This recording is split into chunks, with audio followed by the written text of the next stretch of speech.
Маленькая Венеция во дворе. И это не новый дизайнерский проект, а проблема, которая мучает жильцов, точнее взрослую их часть. После каждого дождя детскую площадку в микрорайоне Яркий затапливает. Малыши с радостью принимают водные процедуры, а вот родители бьют тревогу. Все детали мокрого дела в репортаже нашего корреспондента Анастасии Ильчубаевой. Так, вы так вылетите выше.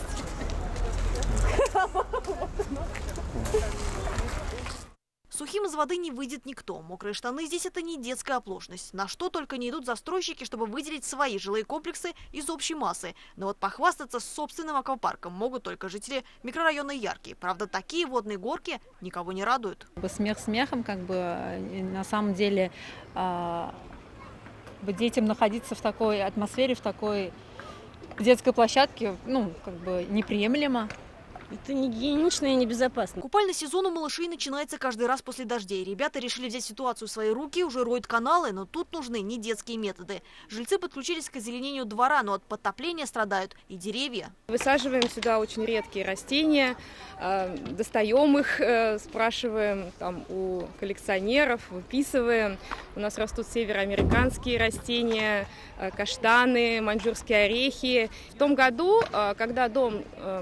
После того, как у нас погибла часть растений, застройщик нам компенсировал и высадил частично то количество, которое погибло. А сейчас даже не знают, стоит ли продолжать работу. Застройщик уже предпринимал попытки устранения проблемы. Дополнительно завозили на площадку песок, но это срабатывает лишь на время, рассказывают жильцы. Я понимаю, что должно быть водоотведение. Это какие-то либо отводящие канавы вместе с решетками, и плюс еще выравнивание и приподнимание уровня непосредственно нашей детской площадки. Не знаю, какие действия будут предприниматься третьим трестом, но мы искренне надеемся на разрешение данной ситуации и будет исправлен гарантийный случай.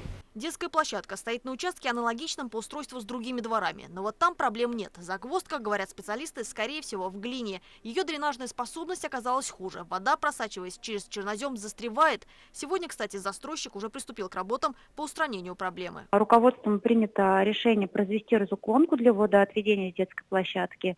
Кстати, работы уже производятся с сегодняшнего дня. Ситуация полностью на контроле у компании, и застройщик устранит данную проблему в течение недели.